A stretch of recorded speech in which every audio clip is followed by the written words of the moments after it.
Hugo Boss. Bienvenue pour cette nouvelle vidéo. Alors, prochaine étape, Groenland. On se demande bien ce qui va se passer maintenant avec l'histoire du Groenland. Je suis extrêmement curieux de voir comment, avec une très grande probabilité, l'Union européenne va se comporter comme une chiffre molle face à son maître américain. Comment elle va laisser prendre un territoire à sa guise, un territoire européen, être transformé en territoire américain.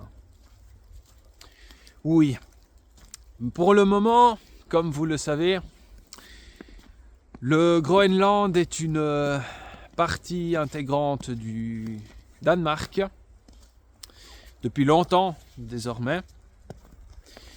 Et depuis l'arrivée au pouvoir de Donald Trump pour son deuxième mandat, il a mentionné l'idée de intégrer le Canada et le Groenland aux États-Unis.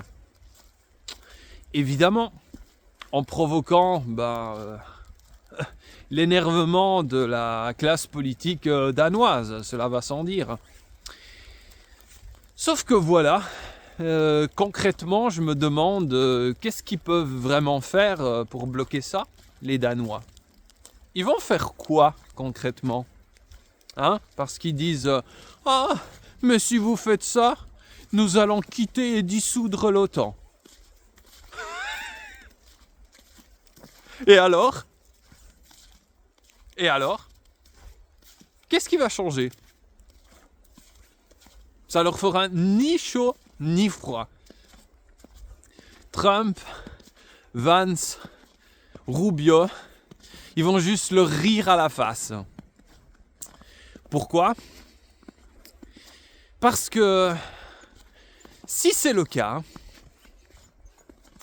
je me demande bien comment l'Union européenne elle va continuer son programme de réarmement, n'est-ce pas ? Parce que il y a un programme maintenant Rearm Europe, n'est-ce pas ? Contre la menace russe, n'est-ce pas ?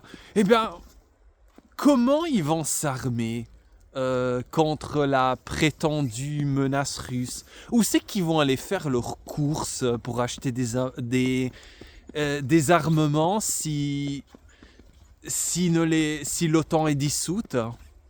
Qui va leur vendre des armes à ces gens ? Ils vont aller faire leurs courses en Russie.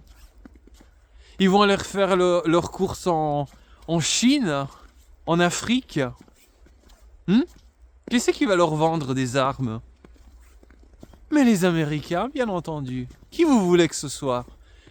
Alors ils ont beau dissoudre l'OTAN, ils continueront quand même de leur acheter des armes malgré tout. Donc cette menace, c'est une véritable menace de couille molle qui ne changera absolument rien au problème. Comme vous voyez, on a un président américain qui nous pisse dessus, ouvertement. Oui, ou plutôt sur les autorités des pays de l'UE. Il leur pisse ouvertement dessus. Et on dirait que les autorités de l'Union européenne ouvrent la bouche pour l'avaler. On dirait que ces élites ont un fin plaisir à se faire humilier, apparemment, par leur maître.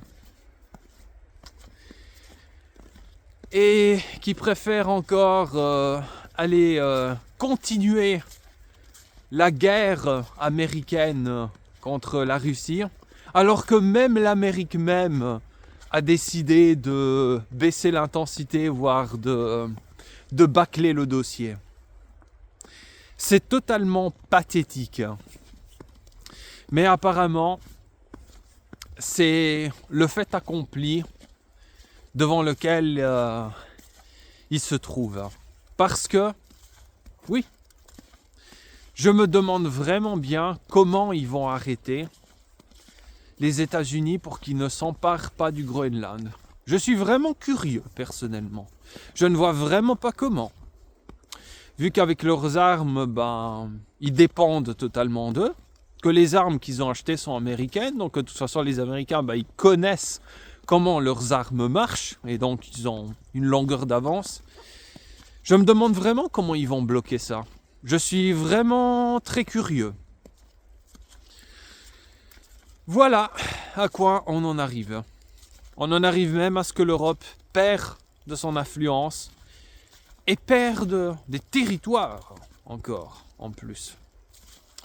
Voilà le magnifique travail lamentable des élites de l'Union européenne. Voilà le résultat. Vous l'aurez remarqué aussi, 2026, le premier quart de ce siècle, du 21e siècle, est clos désormais. Maintenant que le premier quart est clos, comme vous voyez, il y a une accélération des événements. Il y a un effet domino de plus en plus puissant et de plus en plus visible. Et on en arrive, comme vous voyez, à avoir des États-Unis qui se croient dans la plus grande des impunités, qui rentrent dans certains pays comme s'ils étaient à l'épicerie du coin, et qui viennent s'accaparer des territoires en pensant être en toute impunité. Et pour le Groenland, j'ai malheureusement l'impression qu'ils vont être impunis. Parce que qu'est-ce qu'elle va faire, l'Union européenne, pour les bloquer? Elle va faire quoi concrètement? Elle n'a aucun levier pour le faire. Triste en ce qui me concerne. Mais quelque part, ce n'est pas forcément tout perdu d'avance. Parce que Trump est quelqu'un de très orgueilleux, de très vaniteux. Et il y a un adage qui dit, et je vais terminer là-dessus, l'orgueil ou la vanité précède la destruction. CQFD. Voilà. Je m'arrête là pour cette vidéo. Likez-la si vous avez aimé le contenu. Partagez-la à quelqu'un que ça peut intéresser. Et surtout, abonnez-vous à cette chaîne pour continuer à avoir du contenu impactant. Et continuer à suivre quelqu'un qui ne garde pas sa langue dans sa poche et qui dénonce des situations pour faire en sorte que ce qui est européen survive encore, parce que c'est pas avec ces élites que nous allons continuer à subsister très longtemps. Restez abonnés pour la prochaine vidéo. Je vous dis à la prochaine pour d'autres vidéos dans le style toujours aussi impactantes.